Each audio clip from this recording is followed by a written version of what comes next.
Les bonus du Podcapsuleur. Conférence du 10 novembre 2018 au festival Bière à Lille, la tradition brassicole dans les Hauts-de-France.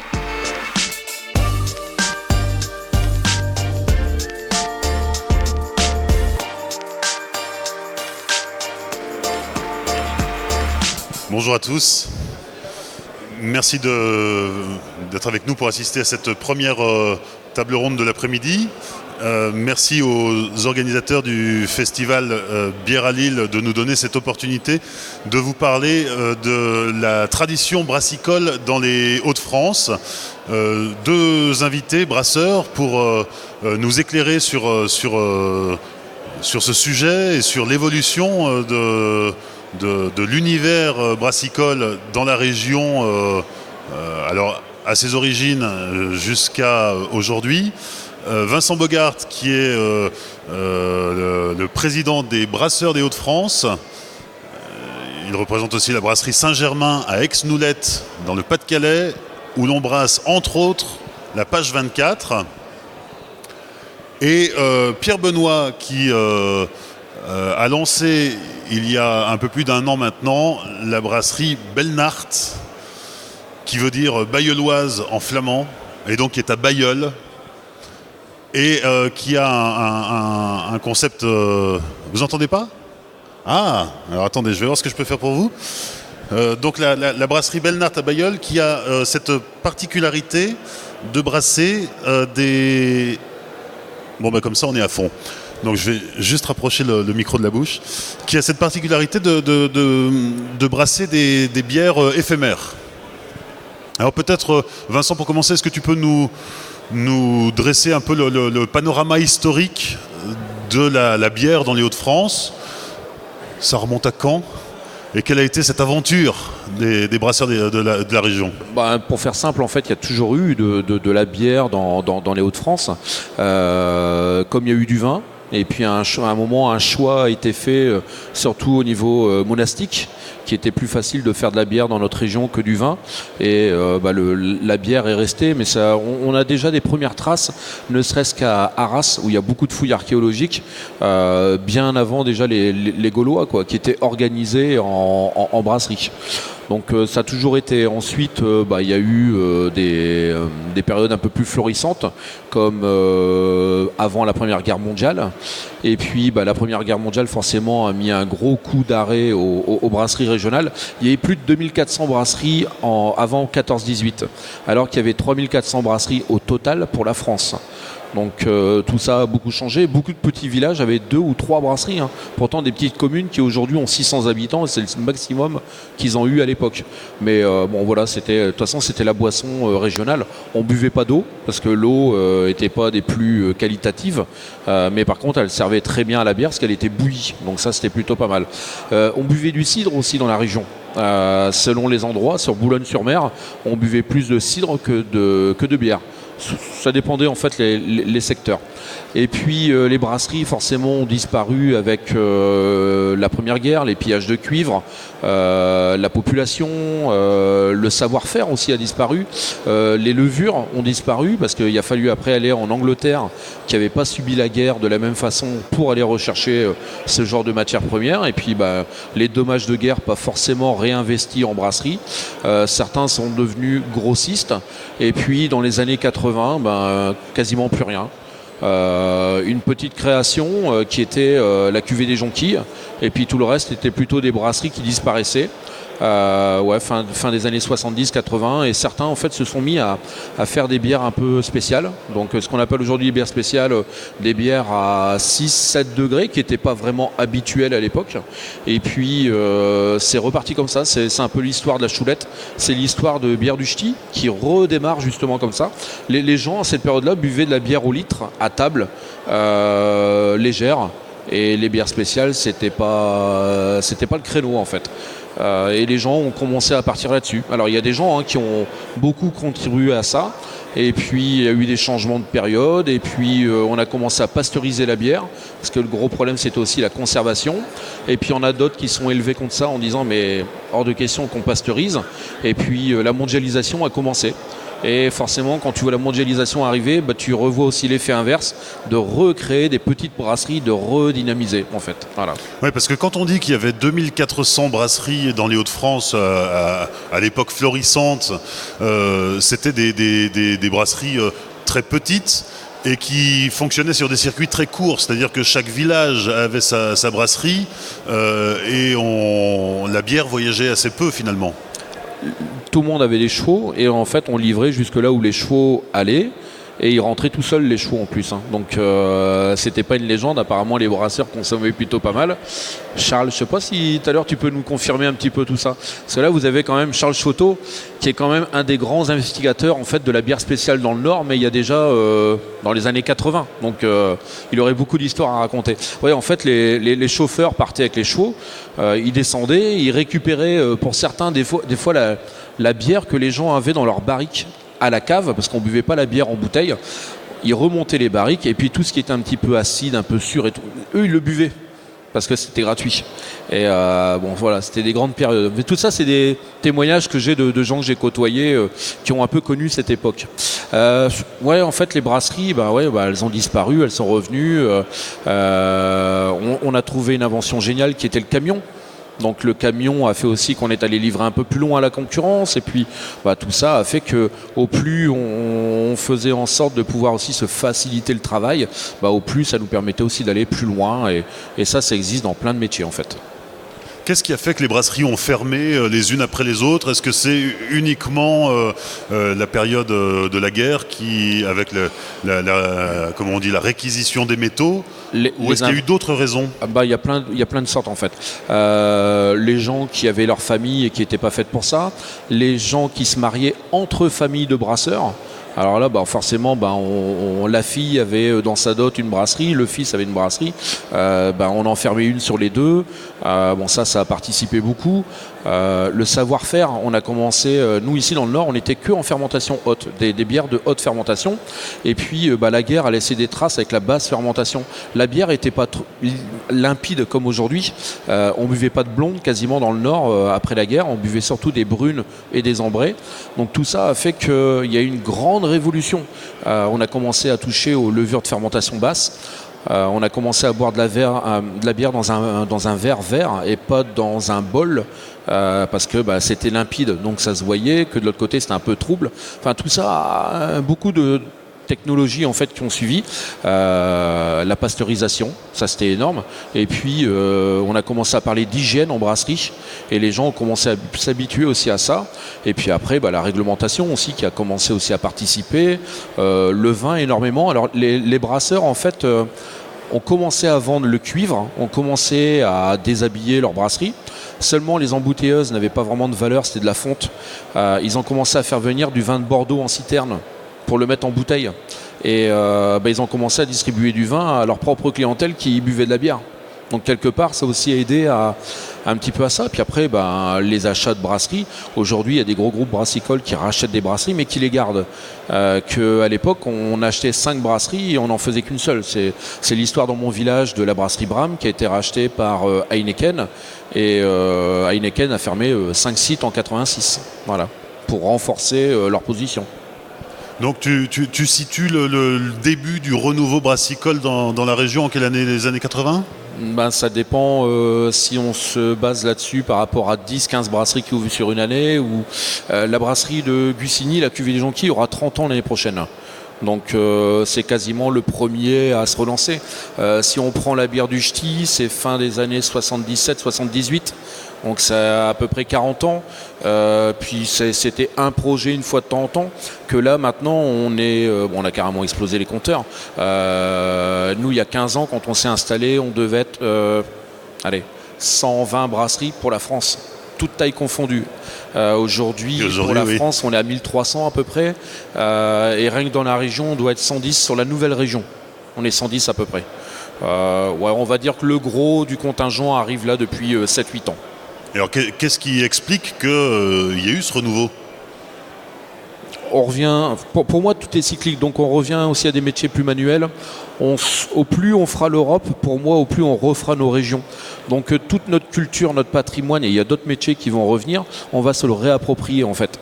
Et la bière en fait partie, c'est un produit qui est populaire, qui est sympa, qui n'a pas vraiment de limite au niveau de l'imagination. On a de la chance encore dans la région aussi qui participe beaucoup, c'est d'avoir encore des houblonniers. On a encore de l'orge de brasserie, on sait encore le faire, on a encore des malteries. Tout ça, c'est des choses qui nous paraissent bêtes parce qu'en fait, on les a, mais il y a plein de régions de France en fait qui nous les envient. Et puis après, tu as toute une nouvelle génération qui ont connu des bières un peu différentes dans les bars. On a eu les McEvans qui ont joué énormément, Charles Chotteau qui a joué un gros rôle aussi. Et puis moi, c'est comme ça de toute façon que j'ai démarré. Et puis après, c'est une culture aussi familiale. Est-ce que tes parents t'ont habitué à boire de la bière, à goûter à l'initiation des produits, que ça soit à table, que ça soit dans un verre et des choses comme ça. Et puis aujourd'hui, c'est beaucoup plus facile aussi. On a Google. Moi, ça va faire 21 ans, dans 15 jours que je fais de la bière. Quand tu cherchais une info, il n'y avait pas Google. Déjà, le téléphone portable n'existait pas.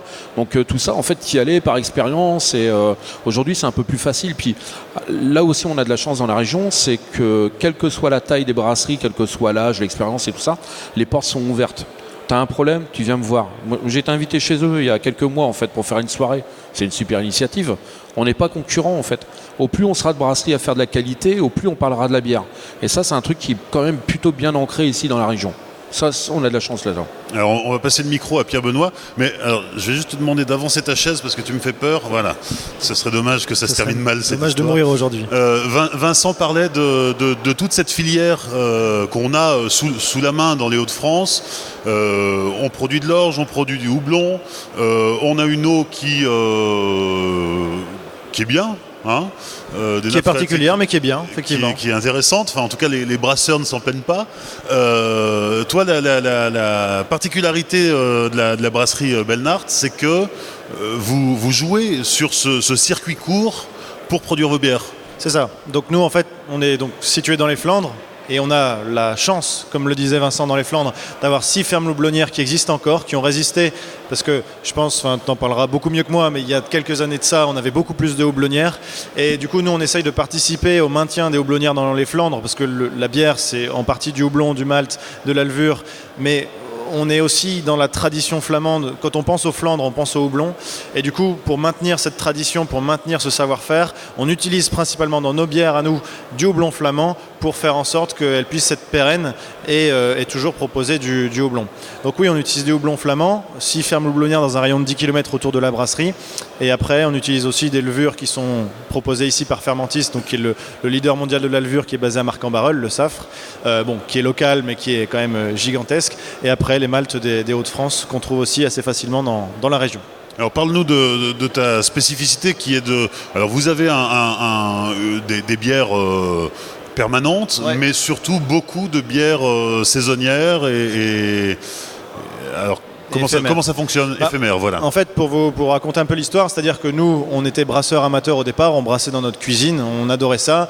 On a finalement franchi le pas, donc mon cousin et moi, quand je dis on a 27 et 29 ans et on était passionnés par la bière, on était tous les deux ingénieurs dans des domaines différents et on s'est dit tiens, il faut qu'on propose, qu'on vive notre passion vraiment comme on l'entendait, et du coup notre passion partait du fait de brasser des bières différentes tout le temps, et on s'est dit tiens, si on monte notre brasserie, on fera des bières différentes tout le temps, ce qui est le cas.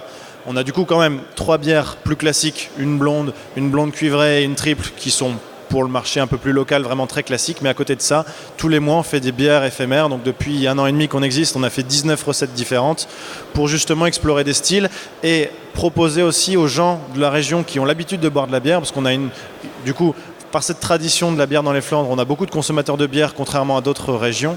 Et du coup, proposer d'aller un peu plus loin, parce que les gens ont l'habitude de boire des blondes, des triples et des choses comme ça, mais proposer des styles parfois anglo-saxons, parfois allemands, qui sont un peu oubliés ou qui sont un peu mis de côté, pour justement montrer que la bière, ça peut être beaucoup de choses, un panel aromatique très très vaste, et justement, voilà, pour anoblir aussi la bière qui parfois, et je pense il y a quelques années, était vue aussi comme un produit un peu moyenne gamme, voire bas de gamme. Et le constat aussi, c'est que dans les Flandres, les consommateurs sont très tournés vers la Belgique. Oui, parce qu'historiquement, il y a eu l'influence des bières belges et de la taille des brasseries belges qui ont aussi une puissance commerciale qui fait que, voilà, on a eu aussi tout un voilà, sans parler d'être écrasé par les bières belges parce qu'elles sont pour la plupart très bonnes. Donc voilà, l'influence de la Belgique est là. Donc forcément, on a aussi tout cet héritage qui est là pour faire en sorte que les gens consomment de la bière dans les Flandres. À la grande époque, il y avait une cinquantaine doublonnières dans la région. Aujourd'hui, il en reste 5, 6. 6, c'est ça, ouais. 6. Donc là, il y a des projets actuellement qui s'ouvrent. Il y a notamment du côté d'Asbrook, juste à côté à Morbecque, une houblonnière qui est en train de se monter. Il y a d'autres projets dans la région. Ça reste des tout petits projets parce que le problème des Flandres, c'est que la terre est très chère et donc c'est très compliqué de monter une houblonnière. Mais clairement, le besoin en houblon, il est énorme. Et je pense que vous êtes assez conscient là-dessus. Au-delà du retour de la bière artisanale, on essaye de consommer local. Et du coup, quand on veut consommer local, il faut forcément que le houblon soit local. Donc finalement, tout ce cercle-là vertueux qui incite à boire de la bière artisanale et consommer local font que le besoin en houblon est juste énorme pour les brasseurs artisanaux. Alors vous irez découvrir la brasserie Belnart et ses bières éphémères. Qu'est-ce qu'on a là sur le stand à découvrir aujourd'hui ? Alors là, aujourd'hui, on a une Red IPA qui vient des houblons avec de Nouvelle-Zélande et on a une Stout, donc une bière noire, avec des houblons flamands, mais qui apportent un côté assez torréfié. On joue plus sur le malt. Ça, la Stout, ça va plaire à Vincent. L'image de la bière, justement, parce qu'on a parlé un petit peu de ce renouveau, mais tu disais, Vincent, que le consommateur de la région avait été habitué au vin. Comment est-ce que l'image de la bière s'est redorée et comment est-ce que le consommateur est revenu à la bière ? Déjà le vin est de plus en plus cher et pas forcément toujours, il y a beaucoup d'arnaques, je pense qu'à force de le voir à la télé on le voit, mais surtout qu'après les gens sont un peu rappropriés la bière, c'est nous, c'est local, c'est notre patrimoine. C'est simple, il faut faire des salons comme là, des initiatives comme là pour faire voir aux gens que il y a notre région. Là ici c'est bien parce qu'on est un peu mélangé avec d'autres pays, faire voir aussi qu'il y a d'autres choses. Et il n'y a que comme ça, moi il y a 15 ans j'ai commencé à faire un salon quasiment tous les week-ends. Mais sur des trucs où les gens ne nous attendaient pas du tout sur la bière. Et c'est à force de persévérance, et puis après t'emmènes un autre collègue, puis t'es 2, puis t'es 3, puis des fois on est 19 sur un salon du terroir, et au moins les gens on voit qu'il y a de la bière. Puis après, il y a des gens aussi qui ont beaucoup participé, il y a des patrons de bistrot, il y a des chaînes de bistrot qui ont beaucoup participé à ça. Il y a des chaînes de grande surface qui ont énormément participé, Auchan, entre autres. Et puis après, on n'avait que 3 cavistes en bière, il y a 15 ans. Moi, des fois, on me fait le reproche d'être en grande surface avec 3 bières, mais il y a 15 ans, il n'y avait que 3 cavistes, dont 2 qui ne payaient pas, donc c'était vite fait. Mais Auchan a joué un rôle énorme à une époque. Et puis après, d'autres chaînes, forcément, s'y ont mises avec des créneaux un peu différents. Et puis, il y a eu des distributeurs, et puis voilà, il y a eu pas mal de passionnés. Il y avait Ronnie Cooter aussi, qui était un ambassadeur de la bière. Il y a participé. France 3 y a participé un petit peu à sa façon aussi, et puis voilà, et puis à chaque fois c'est cyclique, et puis à chaque fois tu trouves des gens un peu plus marqués là-dessus. Alors on a encore des difficultés, ou des fois avec des élus sur le territoire où de la bière hors de question, mauvaise image, mauvais tout ce que tu veux, enfin voilà, c'est un peu l'image qu'on a aujourd'hui. Les journalistes s'intéressent. Il y a des nouveaux métiers qui se créent au niveau de la bière, des biérologues, des dégustateurs. Il y a François Devos qui a fait énormément ici, un petit peu dans la foulée de ce qu'ont fait Charles Chotteau et Ronnie Cooter quelques années après. Donc, et puis il y a de plus en plus de patrons de bistrot qui commencent à être conscients qu'on a tout ça ici chez nous. Pourquoi des fois aller chercher loin ce qu'il y a à côté ? Enfin, en tout cas, ils peuvent aller en chercher un petit peu, mais pas que ça. Donc c'est un tout. Il y a une prise de conscience en fait générale. Voilà. Mais c'est encore compliqué aujourd'hui de défendre nos positions. Il y a 6 ans, François Hollande, quand il est arrivé, il nous a mis 160% de taxes. Il y avait peu de députés et de sénateurs qui osaient prendre le micro et aller défendre le projet de la bière, de la défense, que la bière c'est pas de la beuverie, enfin tous ces clichés qu'on a des fois un petit peu compliqués. Voilà. Aujourd'hui il y en a un petit peu plus, il y a une nouvelle génération de députés et de sénateurs et qui arrivent à se faire entendre aussi à l'Assemblée nationale parce que le vin est plutôt bien représenté. Il est plutôt bien représenté. Voilà. Et puis en même temps, on est aussi la brasserie, j'allais dire, le métier de brasseur aujourd'hui, parce que je voyais Échappée Bière passer sa tête là par la porte, on est la première région de France à avoir une destination tourisme brassicole. Donc on a pris de l'avance par rapport à d'autres régions parce qu'il y a aussi l'Alsace, mais il faut se défendre. Alors après forcément nos idées sont vite recopiées ailleurs, mais on essaye. On a encore plein d'idées, mais tous en commun. Tout seul on peut rien faire. C'est vraiment tous en commun qu'on peut faire quelque chose. Ce qui a aussi changé, c'est la distribution, bien sûr. Hein. Tu parlais de l'invention du camion. Bon, aujourd'hui, ça nous paraît anecdotique, mais ça a contribué à faire voyager la bière. Alors, en France d'abord, et puis maintenant à l'international. On a une belle carte à jouer à l'international. On est quelques brasseries un petit peu connues, des fois plus à l'international qu'ici à Lille, alors qu'on n'est qu'à 40 km. Nous étions 3 brasseurs de la région et les 3 seuls Français invités sur un festival à Denver il y a 15 jours. Bon, bah, c'est plutôt pas mal. Et là où des fois, moi, j'ai un seul patron de bistrot dans mon village qui fait ma bière et difficilement, alors qu'il y a 8 bars dans mon village. Donc des fois on se pose vraiment des questions quoi, mais bon, c'est comme ça. Mais tant mieux, on a encore de quoi se développer quoi. Et en tout cas les brasseurs ont un rôle à jouer aussi dans pour éveiller les consommateurs à découvrir de nouvelles recettes, de nouvelles spécialités. C'est un peu ce que propose Belnart avec ses bières éphémères qui s'inspirent de ce qui se fait en Allemagne ou aux États-Unis ou ailleurs. Voilà. L'anecdote, c'est que quand tu as lancé la page 24 il y a 15 ans, on te disait ça marchera jamais, c'est trop amer. Ouais. Ah, c'est ça. Les goûts évoluent. Il y a 15 ans, on me reproche l'amertume de l'île de Garde blonde qui aujourd'hui m'a plus vendu. Et aujourd'hui, on me dit c'est de la bière à papa, il n'y a pas assez de houblon. Bon, ok, il y a un grand écart entre les deux. Il y a 15 ans, on me disait, mais non, si tu continues à faire de la bière non filtrée, t'en vendras pas. Et aujourd'hui, on me reproche de filtrer certaines bières. Voilà, le consommateur évolue, mais il faut garder un peu de tradition comme ça. Des fois, on pourrait nous le reprocher. Ah bah oui, mais ta bière... Ouais, mais j'ai commencé avec celle-là et j'en ai créé d'autres à côté. Donc si elle te plaît pas, essaye les autres plutôt. Elles sont complètement différentes. Et il faut garder une part de tradition. Alors certains vont dire mais non, faut tout le temps innover. Non, il faut aussi du traditionnel. Pour ceux qui connaissent Cantillon, qui fait du lambic à Bruxelles, s'il avait suivi la mode dans les années 60, il arrêtait. Et aujourd'hui, aux États-Unis, mais un festival comme ça, il y a 100 personnes qui attendent après pour pouvoir goûter ça. Et discuter avec lui. Donc c'est bien aussi qu'il y ait des gens qui gardent la tradition et qui s'inscrivent dans le vrai, tout en leur laissant aussi les mains libres de développer des choses un petit peu à côté.